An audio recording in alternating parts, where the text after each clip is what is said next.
What is going on, guys, and welcome back to another video. Today we're going to be starting a new series around Dehancer, this plugin that I've been kind of tinkering with, or will be tinkering with I should say, and kind of giving you guys my first impressions right off the gate. Okay, so we're going to go ahead and jump right into Davinci Resolve, and that's pretty much where we are going to be utilizing this plugin.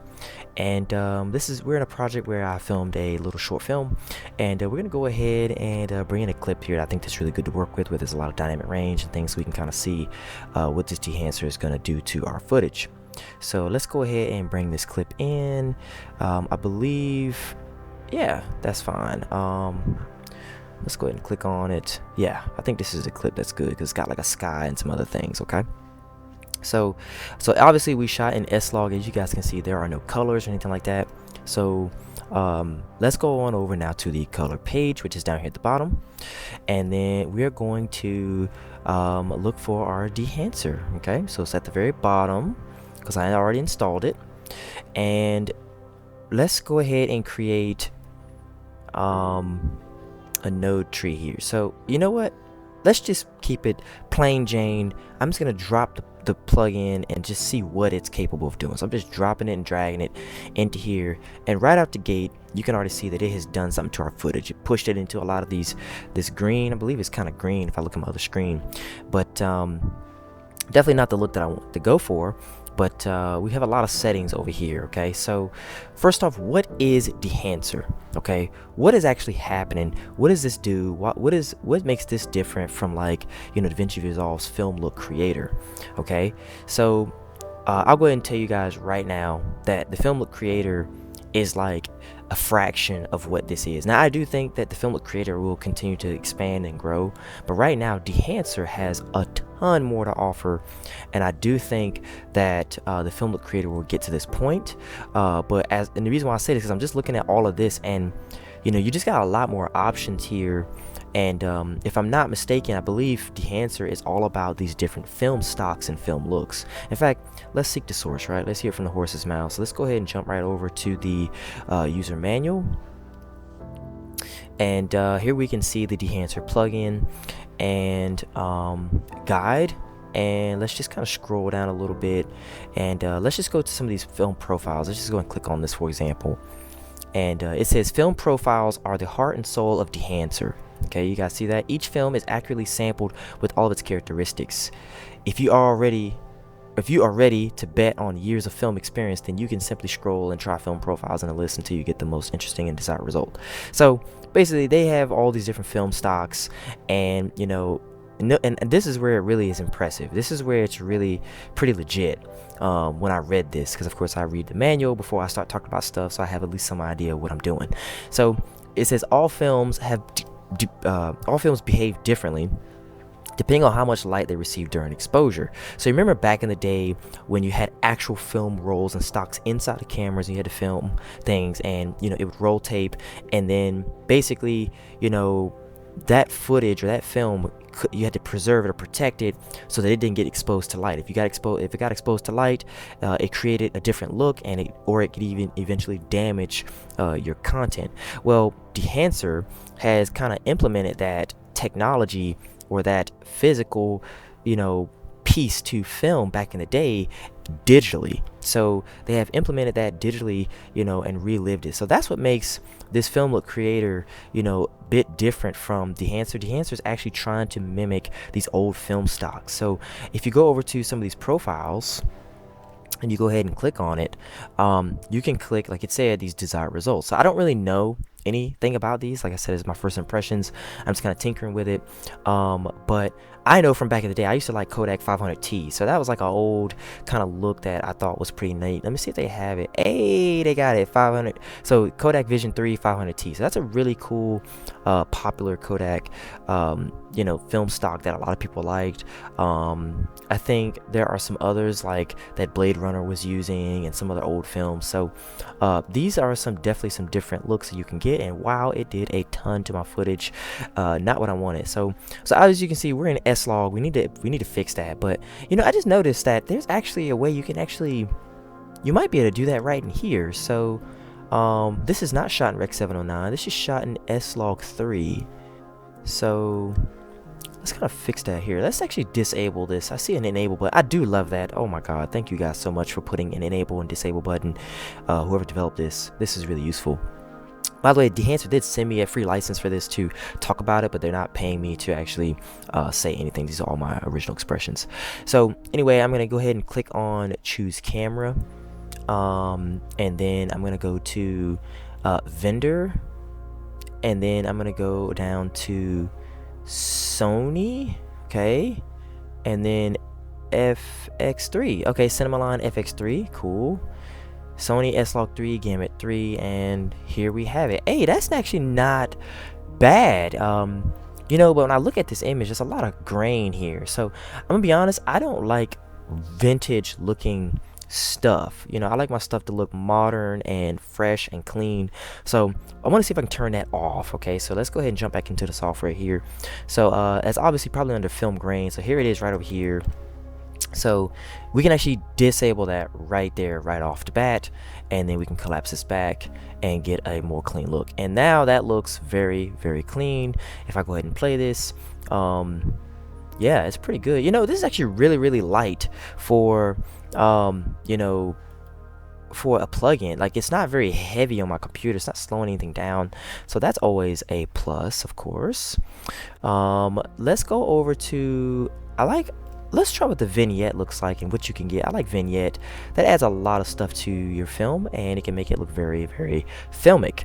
So I'm gonna go ahead and hit vignette, and interesting, it added vignette in a way that I didn't expect. It looks like if I turn it off, on, it looks like it added it like vertically along this kind of y-axis here, and then vertically on the y-axis here. But of course you could make this bigger, darker, stronger. But I do like what is going on here. The default is pretty tasteful. I would just need to bring up the exposure. So that is that. So I like that they give you that option here. We got a lot of stuff up here in input though. Remember we did all this S-Log stuff. So it looks like you can do all your exposure and everything like right here. You can bring things up or down. So obviously I don't want to clip my highlights. I'm sure there's a way to kind of adjust your highlights as well. Temperature control looks pretty good. Like my white balance, I know I got this big old light blasting me, but it looks pretty reasonable, given that I can barely see. But I'm gonna push into the warm just a winsel, just because of those skin tones, and we can change into the vector scope to kind of see if we're centered or not. Yeah, I still think that temperature control is better with the offset, just because you can get very, very precise, and like I can see that we're pushed, so I can push it just right, and there we have a perfectly white balanced image using the offset. So I would say that that's still a better use case for. I don't think this is really good using just knobs. It would be nice if we had like a diagram like this as well to use. Okay, but you can definitely get more granular on your axis. Like if I push this, it does the same thing, and so on and so forth. Okay, now let's go ahead and get into some of these film stocks. So this is the heart and soul. This is what really makes it what it is. So let's enable my film stock here, and as you can see, it definitely now has this filmic looking vibe. That is really, really cool. And if you push and pull it, you know, it affects the footage in a certain way based on the way it really, you know, would work if it was exposed to light. So that's one of the things that makes their plugin different. So let's go ahead and reset this, and let's go to some of these others. Let's kind of run through some of these. Actually, that's an interesting one. Okay, so they really just kind of gave you all these different film stocks. Oh wow, that is really cool. This gives me a lot of contrast. That's an interesting effect. You know, anyone that I see is like kind of extreme, like this green, I want to push and pull to see what it does when you expose it to light. Oh, that's interesting. Okay, and don't forget, you know, since we have like these different film stocks and things, you know, that doesn't mean you can't, like, you still can work with this node based stuff too, right? So let's say you didn't want this to be affected so much, then you could say, hey, go to your key output over here, and you can say, hey, be at like 0.2, you know, not all the way. But I actually forgot we're doing our S-Log conversion on here. So what we'd have to do in order to do that is we'd have to make two nodes. So we have to go make another node here. Whoops, not that. Make another node here, copy it, paste it. This is where our effect is, or our conversion is going to be now. So we're going to go over to here.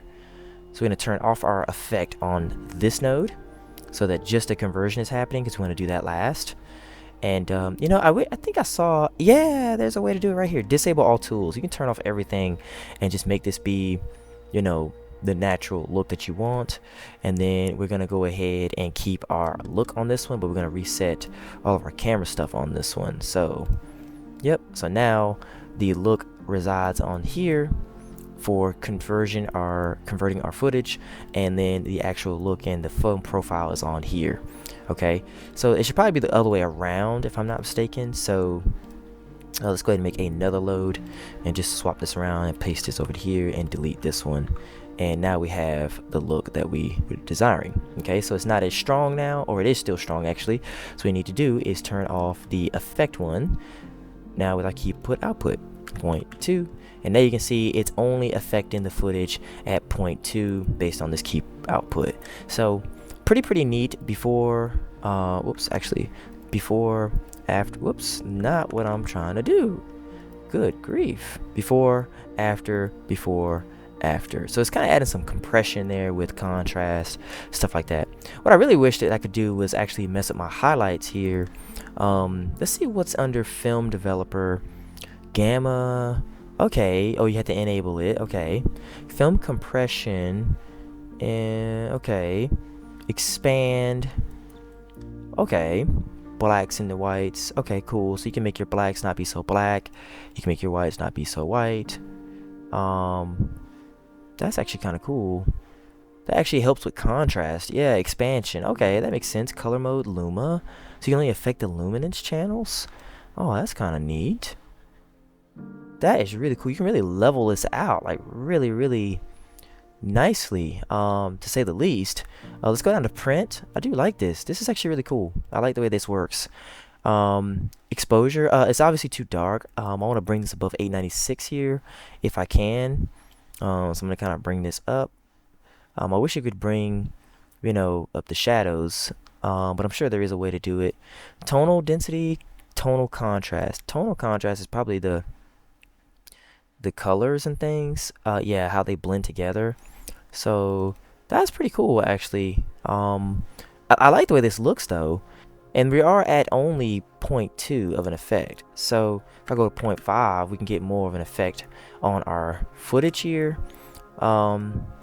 This is actually really neat. And then I would, you know what I would do now? You know, I would come now with that look, I would go over and just start correcting this. So then I would add, you know, I don't know, I would probably do something like, let's see, Alt S, and then I would add I would change this to, I would probably go over to LUT and then change this to, or color space, change this to HSV, just so we get some more contrast. And then I would go over to channels and disable the H channel, which is the hue. I would go over here and disable the hue. Saturation, we need that. That's what I want. Saturation and hue, saturation value. We don't need the value, we just need the saturation. And then come over here to my gamma wheel and just start playing around with, you know, color separation. You know, start doing something like that. And then again, let's do our conversion at the end so we keep our quality. I'm gonna go over here to my color warper and just fix some of these really hard oranges. You could also do this in you can actually do this in the curves with the hue versus saturation. So if you guys are more familiar with that there, you could do it here and just kind of bring this down a little bit. Oops, not that. We need to bring the saturation down a little bit. So yeah, not have that punch too much. And then I really want to fix my highlights somewhere. So I'm gonna go Alt P to create a parallel node structure so that can happen at the same time as our color stuff going on. And I really want to fix my highlights.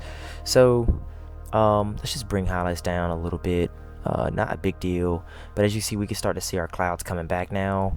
And then I'm gonna go ahead and do our exposure as well at the same time. Bring everything back up so it's not too dark. Just go to HDR, just go over to exposure down here, and just crank this up all together. And let's keep working with our highlights. Keep that down wherever it is. I did highlights down here, You know, I'm gonna do a better place for highlights. I'm gonna go over to the log and just do highlights right in here. And that might be able to bring our sky back. No, it did not bring our sky back. Alright, we need to get that sky back, because that sky, those clouds looked amazing that day, and I want to utilize it. So let's go ahead and go with our saturate our highlights right here, and we are getting our clouds back, which is awesome. Okay, man, it really did save a lot of these clouds. Alright, cool. So that is pretty much our look there. You know, we went from before to after. We could get more contrast and color separation if we want. I think Dehancer is a great way to do that. I love that they have this, you know, tonal contrasting. I think it was under print or something. Yeah, print, enable, and this tonal contrasting is actually really cool. Like, you can get it as punchy as you want, or you can pull it back as much as you see fit. I like that we are hitting a lot of the range now, but there is a lot of contrast in general, so I think that was under I don't know, I need to learn this stuff, right? Like, I'm just tinkering with it, but I like so far what I'm experiencing. I really do like all these options, and Dehancer has done a really good job with giving you the things you need. Like, you know, they gave us everything we need, and you can enable and it's so simple to use. I really like that, and I like that everything is just right in front of you in terms of the look. So I think we did a lot of our stuff here. Yeah, this is kind of where it was. Wow, is that really how originally it was contrasted? Man, gamma correction. So this looks pretty interesting, actually. I am very impressed with color separation. Oh, I see. Keep the colors boosted. No, I don't want to boost any colors unnecessarily. So that was in our last node at the very end. It was getting that. And voila, we have ourselves a look here. You know, I think the highlights over here again. Let me just bring those highlights down some more. I might have to bring another highlight down again. Just want to keep our clouds in there. So yeah, this is really cool. I mean, before, after, before, after. Yeah, I like it, guys. I'm digging this. This is really filmic. I mean, this looks like a film to me. I don't know what they've done, but even the way the separation from the subject and the, you know, the background kind of looks, I don't know if I would have been able to achieve the exact same look without the Dehancer plugin, but I can certainly say that Dehancer has a lot of tools that are really easy to use to get a lot of good looks, and just a lot of people don't want to deal with that color space transform stuff. I don't know why it intimidates some people, but the fact that they give you that conversion right in here within the app and the plugin is pretty impressive. So I have talked enough. I can't wait to do more videos and get more looks with you guys with this one, but that is kind of my first impressions. Very impressive. A lot of options, a lot of things you can do. I want to see how it handles like VFX and some, like, you know, practical effects on some sci-fi stuff. So on the next video, we'll get into some of the halation and glow stuff that they have and other things too. So either way, guys, I will see you guys in the next video, and I hope you guys enjoyed this one. Take care.